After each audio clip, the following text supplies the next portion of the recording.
কেমন আছো তোমরা সকলে? নিশ্চিত সকলে ভালো আছো। আজ তোমাদের জন্য আরো এক নতুন গল্প নিয়ে এসেছি, যে মাসে রবিবার নেই। রাজসভা শুরু হতে রাজামশাই সমানে ঠান্ডাতে কাঁপতে থাকে। কি ঠান্ডা রে বাবা! কবে যে শীতটা যাবে! উফ, আর ভালো লাগছে না। একটু চাদরের ভেতর থেকে হাতও বের করতে পারছি না। বাবা রে বাবা! ওদিকে গোপাল বলে, রাজামশাই, শীতকালেই তো কাজ করে বেশি মজা পাওয়া যায়। মন্ত্রী মশাই সঙ্গে সঙ্গে বলে, রাজামশাই, গোপালের সব সময় উল্টো কথা বলা। রাজামশাই বলে, হ্যাঁ হ্যাঁ গোপাল, তুমি যে কি যে বলো কি জানি, শীতকালে চাদরের ভিতর থেকে হাতই বের করতে পারছি না। আর তুমি বলো কি না শীতকালে কাজ করে মজা। অমনি গোপাল সঙ্গে সঙ্গে বলে, মন্ত্রী মশাই, আপনার রক্ত তো পুরো ঠান্ডা হয়ে গেছে। মন্ত্রী মশাই বলে, গোপাল, তুমি কি বললে? আমার রক্ত ঠান্ডা হয়ে গেছে? তুমি প্রমাণ করে দেখাতে পারবে? গোপাল বলে, হ্যাঁ মন্ত্রী মশাই, প্রমাণ করে দেখাতেই পারবো। মন্ত্রী মশাই সঙ্গে সঙ্গে বলে, তুমি জানো গোপাল, আমার যৌবনকালে আমি কেমন কুস্তি প্রতিযোগিতা করতাম? মন্ত্রী মশাইয়ের কথা শুনে গোপাল বলে, এই পাটকাঠির মতো চেহারা নিয়ে আপনি কুস্তি প্রতিযোগিতা করতেন? ওই শুনে অমনি মন্ত্রী মশাই বলে, হ্যাঁ আমি কুস্তি প্রতিযোগিতা করতাম। বলো বলো, আমাকে কি প্রমাণ দিতে হবে বলো। তাহলে আপনাকে শীতকালে ভোরবেলা পুকুরের মধ্যে ডুবে সাঁতার কাটতে হবে আমার সাথে, তাহলেই বুঝতে পারবো যে আপনার রক্ত ঠান্ডা হয়েছে কিনা। মন্ত্রী মশাই বলে, বেশ, তাহলে তুমি দিনক্ষণ বলো, কবে তাহলে ওই জলে নামতে হবে? ওদিকে রাজজ্যোতিষী বলে, আমি গণনা করে দেখলাম যে শনিবার দিন ওই তাপমাত্রা আরো নিচে নামবে, ওই দিন খুব ঠান্ডা পড়বে। অমনি গোপাল বলে, বেশ, তাহলে শনিবার দিনই আমরা দুজনে মিলে রাজবাড়ির পুকুরে ভোর 4টের সময় নামবো। অমনি মন্ত্রী মশাইও বলে, বেশ, তাই হবে। না হলে অমনি গোপাল বলে, তাহলে রাজামশাই ঘোষণা করে দেওয়া হোক চারিদিকে। তারপর ঘোষক গিয়ে চারিদিকে ঘোষণা করতে থাকে, শুনুন শুনুন শুনুন, গোপাল আর মন্ত্রী দুজনে ভোর 4টের সময় ঠান্ডা জলের মধ্যে সাঁতার প্রতিযোগিতা করবে। এইরূপ করে ঘোষণা করতে থাকে ঘোষকরা। ওদিকে গুলটে পুটি ন্যাপলারা শুনে বলে, এই শুনেছিস, দাদু নাকি মন্ত্রী মশাইয়ের সাথে ভোর 4টের সময় সাঁতারের প্রতিযোগিতা করবে। এই চল চল দিদাকে গিয়ে বলি। ওদিকে ঘোষকের দল মন্ত্রী মশাইয়ের বাড়ির সামনে দিয়েও ঘোষণা করতে করতে যায়। মন্ত্রী গিন্নি ছাদ থেকে দাঁড়িয়ে দাঁড়িয়ে বলে, এমা, এ কি, ও কিনা ঠান্ডাতে একদিন ছাড়া একদিন স্নান করে ও কিনা সাঁতারের প্রতিযোগিতায় নাম দিয়েছে, তাও আবার গোপালের সাথে। কি জানি বাবা কি করবে। ওদিকে গুলটে পুটি ন্যাপলারা গিয়ে বলে, ও দিদা শুনেছো? বলে, কি হয়েছে রে? বলে, দিদা, ঘোষকরা ঘোষণা করে দিয়ে গেল দাদু আর মন্ত্রী মশাই মিলে রাজবাড়ির পুকুরে ভোর 4টের সময় সাঁতার প্রতিযোগিতা করবে শনিবার দিন। বলে, তাই নাকি রে? তোর দাদুর তো ঠান্ডা জলের মধ্যে চান করার অভ্যাস আছে, দাদুরকে নিয়ে আমি চিন্তা করছি না, কিন্তু ওই মন্ত্রী বেটাকে নিয়ে চিন্তা হচ্ছে। ও যে কোথায় কি করবে সেটাই ভেবে উঠতে পারছি না, দেখা যাক কি হয়। ওদিকে রাজসভা শেষ হয়ে যাওয়ার পরে মন্ত্রী মশাই বাড়ি ফিরে যায়। মন্ত্রী মশাই রাত্রিবেলা বসে বসে শীতকালে কিভাবে সাঁতার কাটা যায় ওই বই পড়তে থাকে। মন্ত্রী গিন্নি দেখতে পেয়ে বলে, এ কি গো, তুমি কি করছো? ওই বই টই পড়ে কি কিছু হবে? তুমি কি ভাবলে তুমি গোপালকে হারাতে পারবে যে একদিন ছাড়া একদিন শীতকালে স্নান করো? বলে, গিন্নি, ও নিয়ে চিন্তা করো না, আমি সবকিছু চিন্তা ভাবনা করে রেখে দিয়েছি।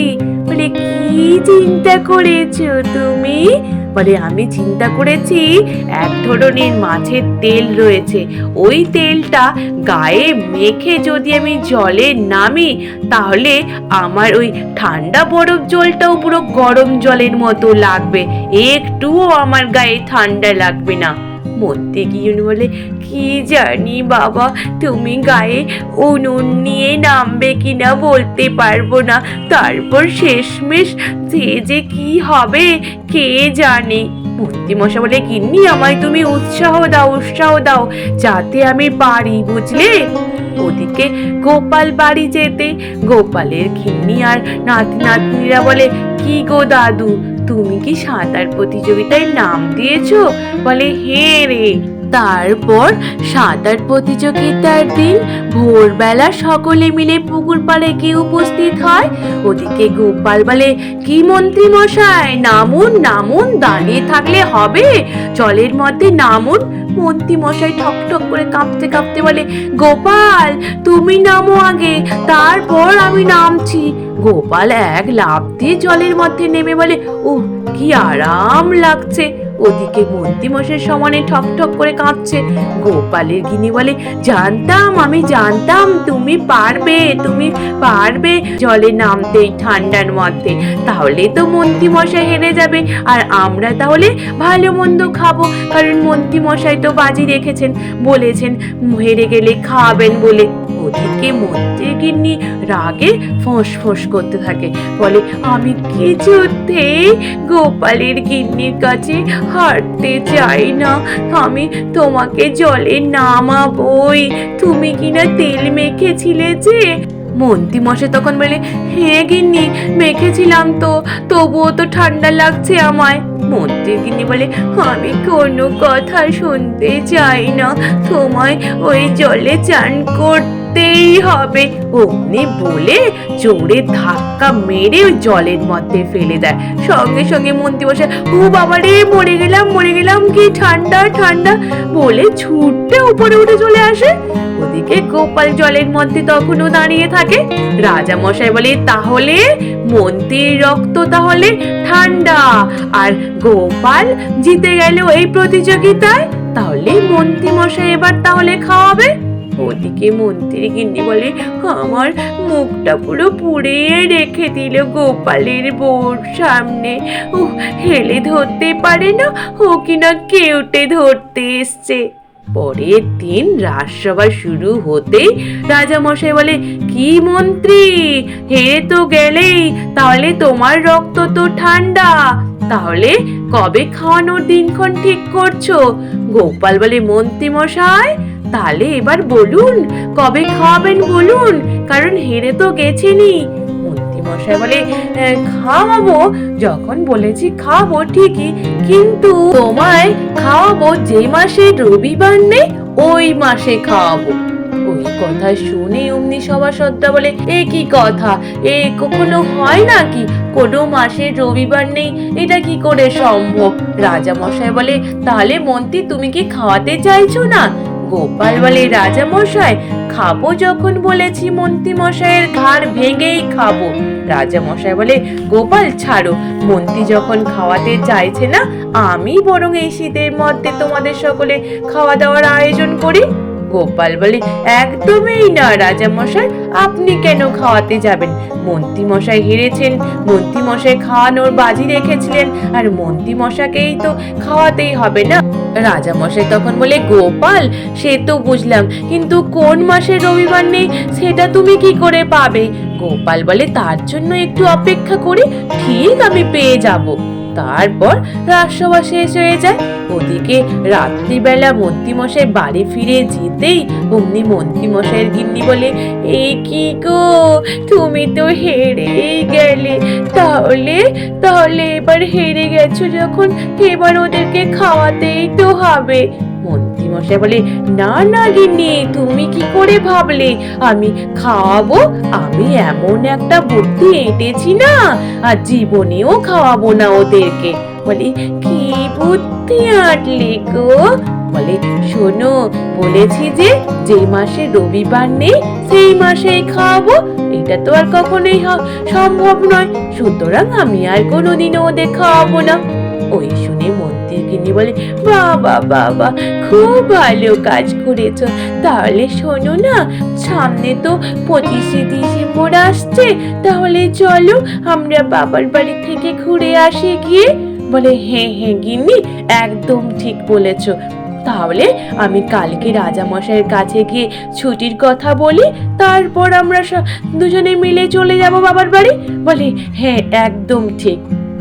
ওদিকে গোপাল বাড়ি ফিরে যেতে গোপালের নাতি নাতনি আর গিন্নি অমনি বলে, এ কি গো দাদু, মন্ত্রী মশাই বাজিতে হেরে গিয়েও খাওয়ালো না।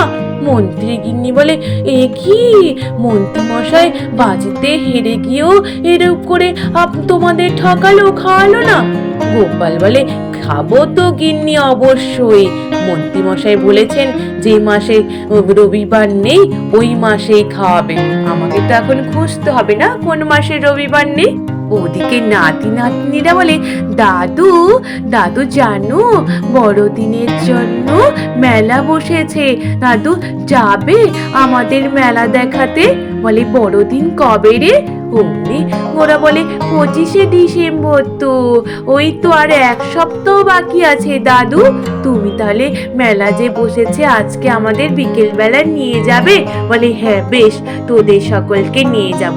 গোপালের গিন্নি বলে, আমাকে নিয়ে যাবে না? বলে, হ্যাঁ তুমিও চলো, আমরা একটু ঘুরে আসি। তারপর বিকেল বেলা সাহেবদের বড়দিন উপলক্ষে তারা 7 দিন আগের থেকেই মেলা বসিয়েছিল, আর ওই মেলা দেখতে গোপাল, গোপালের গিন্নি, নাতি নাতনি সকলেই যায়। ওই মেলাতে যখন দেখে ক্রিসমাস ট্রি বসানো, ওই দেখে গোপালের নাতি নাতনিরা বলে, মা দাদু, ওটা কি দাদু? সাহেবরা বলে, ওটা কি জানতে চাইছো তোমরা? ওটা হচ্ছে ক্রিসমাস ট্রি। আমরা যিশু খ্রিস্টের জন্মের দিন ওগুলো আমরা বাড়িতে সাজাই। তোমরা জানো 25শে ডিসেম্বরকে কি বলা হয়? অমনি ওরা বলে, না না, জানি না তো। বলে, ক্রিসমাস বলা হয়। গোপালের মাথায় তখন বুদ্ধি খেলে যায়, 25শে ডিসেম্বরকে ক্রিসমাস বলা হয়, মানে যীশু খ্রিস্টের জন্মদিনকে? তাহলে তো মাথায় তো বুদ্ধিটা চলে এলো। অমনি বলে, সাহেব তাহলে আমরা এখন চলি।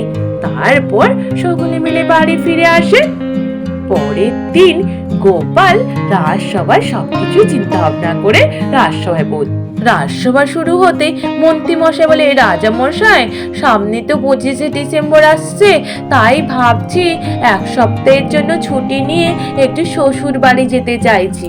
গোপাল বলে, না না মন্ত্রী মশাই, এখন যান না, 25শে ডিসেম্বরটা চলে যাক তারপর যাবেন। অমনি মন্ত্রী মশাই বলে, কেন গোপাল, তুমি কেন আমায় আটকাতে চাইছো? বলে, মন্ত্রী মশাই আপনি যে হেরে গেছেন ওই আনন্দে আমি সকলকে খাওয়াতে চাইছি, তাই আপনাকে যেতে দিতে চাইছি না। এই শুনে রাজামশাই বলে, এই কি কথা বলছো গোপাল? বলে, হ্যাঁ রাজামশাই, আসলে মন্ত্রী মশাই হেরে গেছেন তো তাই আমি খাওয়াতে চাইছি। মন্ত্রী মশাই খাওয়াবো তো ঠিকই, কিন্তু আমাদের বাড়ির জায়গাটা খুব কম, ওখানে না উনান টুনান বানানো যাচ্ছে না, আপনাদের বাড়িতে যদি একটু জায়গা দিতেন। গোপালের কথা মন্ত্রী মশাইয়ের সঙ্গে সঙ্গে বলে, কোনো অসুবিধা নেই গোপাল, আমার হেরে যাওয়ার আনন্দে যখন তুমি খাওয়াতে চাইছো, আমাদের বাড়িতেই যখন খাবে বলছো, কোনো অসুবিধা নেই, আমাদের বাড়িতে জায়গা হবেই তো। অমনি বলে মন্ত্রী মশাই রাজি হয়ে যায়। রাজা মশাই বলে, কি জানি বাবা, কি চলছে কে জানে। তারপর ওই দিন রাত্রিবেলা মন্ত্রী মশাই বাড়ি ফিরে যেতে মন্ত্রী মশাই গিন্নি বলে, কি গো তুমি বলেছো যে শ্বশুর বাড়ি যাবে বলে ছুটি নিয়েছো? বলে, গিন্নি যাবো, আমরা 25শে ডিসেম্বরের পরে যাব, বুঝলে? কেন বলো তো, আমার হেরে যাওয়ার আনন্দে গোপাল খাওয়াবে বলেছে সকলকে, আমাদেরকেও খাওয়াবে, আমাকে তাহলে আর খাওয়াতে হলো না, বলো গিন্নি? গিন্নি বলে, এটা কেমন যেন, তাহলে তুমি হারলে গোপাল আবার খাওয়াবে বলছে, যে তো কেমন কেমন লাগছে যেন আমায়। বলে, গিন্নি গোপাল চাইছে আমি হেরে গেছি আর ওই আনন্দে খাওয়াতে, আর আমার মান সম্মান দেওয়াতে চাইছে, তাতে আমার কোনো যায় আসে না, আমি কানে দিয়েছি তুলো, পিঠে দিয়েছি কুলো, তাতে কি আসে যায় বলো গিন্নি? বলে, হে হে একদম ঠিক বলেছো, তারপর কিছুক্ষণ বাদে ওদিকে গোপাল বটা ঘটাকে নিয়ে মন্ত্রীমশাইয়ের বাড়িতে উপস্থিত হয়। বলে, মন্ত্রীমশাই তাড়াতাড়ি করে দরজা খুলুন। মন্ত্রীমশাই দরজা খোলার আগেই বটা ঘটাকে বলে, বটা ঘটা শোন, ভালো করে মণ্ডপটা বাঁধিস কিন্তু। মন্ত্রীমশাইয়ের অনুষ্ঠান বলে কথা, কারণ মন্ত্রীমশাই হেরে যাওয়ার আনন্দে আমি তো এখানে খাওয়াচ্ছি, তাই মণ্ডপটা ভালো করে না বাঁধলে লোকজন কি বলবে। বলে, হ্যাঁ জানি তো, ভালো করে মণ্ডপ বাঁধবো। তারপর মন্ত্রীমশাই মন্ত্রীকে নিয়ে বেরিয়ে আসে। গোপাল জিজ্ঞেস করে, মন্ত্রীমশাই খাবারের মেনুগুলো আপনি সব ভেবে রেখেছেন তো মন্ত্রীমশাই? বলে, হ্যাঁ গোপাল, তুমি আমায় যেমন ভেবে রাখতে বলেছিলে আমি সব চিন্তা ভাবনা করে রেখেছি, কি রান্না বান্না হবে আর হবে না। 25শে ডিসেম্বরের সকাল হতেই সভাসদরা সকলেই রাজামশাই সকলেই এসে উপস্থিত হয়ে যায়। গোপাল বলে, রাজামশাই আপনারা সকলে চলে এসছেন? অমনি রাজামশাই বলে, গোপাল তাহলে খাওয়ারে তাহলে কি কি মেনু রয়েছে? গোপাল বলে, ওগুলো সব কিছুই তো মন্ত্রী মশাই বলতে পারবেন। গোপালের কথা শুনে রাজামশাই বলে, গোপাল তুমি খাওয়াচ্ছ আর মন্ত্রী কি করে বলবে? মন্ত্রী মশাই বলে, রাজামশাই সব কিছুর দায়িত্ব আমাকে গোপাল দিয়েছে, বলেছে গোপাল যে ওই হেরে যাওয়ার আনন্দে ও খাওয়াচ্ছে, কিন্তু দায়িত্বটা আমি নিয়েছি রাজামশাই বলে, তাহলে মন্ত্রী কি কি রান্না হচ্ছে? মন্ত্রী মশাই বলে, রাজামশাই প্রথমে থাকবে রাধা বল্ল, তার সাথে ছোলার তরকারি, তারপর থাকবে ভাত, তারপর পোলাও, খাসির মাংস, দই, মিষ্টি, পাঁপড়, অনেক কিছুই। রাজামশাই মনে মনে ভাবে, ব্যাপারটা তো মন্দ নেই, গোপাল এইরূপ করে মন্ত্রীকে দিয়ে সব করাচ্ছে, নিশ্চিত গোপাল কিছু একটা চিন্তা ভাবনা করেই রেখেছে। তারপর গোপাল বলে, রাজামশাই আপনারা সকলে তাহলে এবার তাড়াতাড়ি করে খাওয়া দাওয়া করে নেন, কারণ সমস্ত কিছুটা তো মন্ত্রী মশাইয়ের ব্যবস্থাতে হচ্ছে, আর এগুলো সব কিছু করাচ্ছে তো মন্ত্রী মশাই, কারণ মন্ত্রী মশাই খাওয়াচ্ছে বলে কথা। মন্ত্রী মশাই বলে, হ্যাঁ গোপাল কি বললে তুমি? আমি তো খাওয়াবো বলিনি, এগুলো তো তুমি খরচাপাতি করে তুমি খাওয়াবে। বলে, মন্ত্রী মশাই আপনি বলেছিলেন না যে মাসে রবিবার নেই সেই মাসে খাওয়াবেন, আজকে তো ক্রিসমাস, মানে আজকে তো রবিবার নয়, তাই আপনি খাওয়াবেন। বলে, ক্রিসমাস আবার মাস হয় নাকি গোপাল? গোপাল বলে, মানে ক্রিসমাসেও মাস আছে ময়াকার দন্তেশ, আর এমনি মাস মানেও ময়াকার দন্তেশ, তাহলে ওটা মাস হচ্ছে না কোথায় বলুন মন্ত্রী মশাই? মন্ত্রী মশাই বলে, গোপাল তুমি আমার এইরূপ করে ঠকালে গোপাল। ওদিকে রাজামশাই বলে, খাওয়া দাওয়ার সমস্ত ব্যবস্থা রয়েছে তো? বলে, হে রাজামশাই সমস্ত রকমের ব্যবস্থা করা হয়ে গেছে খাওয়া দাওয়ার। এই শুনে মন্ত্রী মশাই বলে, গোপাল তুমি কেন আমাকে এইরূপ করে ঠকালে গোপাল? ওদিকে মন্ত্রী মশাইয়ের গিন্নি বলে, তুমি জানতাম তুমি পারবে না, তবু ছাড়বে না, আমি চললুম বাবার বাড়ি, থাকো তুমি এখানটায়। ওদিকে মন্ত্রী মশাই বলে, গিন্নি যেও না, তুমি আমায় ছেড়ে যেও না গিন্নি। মন্ত্রী মশাই গিন্নি বলে, তুমি থাকো এখানে, তোমার সাথে আমি আর থাকবোই না, আমার মান সম্মান সবটাই তুমি দিয়ে দিলে। ওদিকে গোপালের কাণ্ড কারখানা দেখে রাজামশাই বলে, গোপাল সত্যি তোমার বুদ্ধির তুলনা করা যায় না গোপাল। গোপাল বলে, রাজামশাই আমি তো এখানে আর কি করেছি? আমি তো কিছুই করিনি, যা করেছে ক্রিসমাস, স্বয়ং যীশু খ্রিস্ট, জয় যীশু খ্রিস্টের জয়। তাহলে সকলকে ক্রিসমাসের শুভেচ্ছা রইল।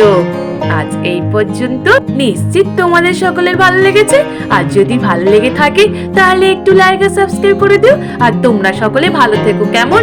টাটা।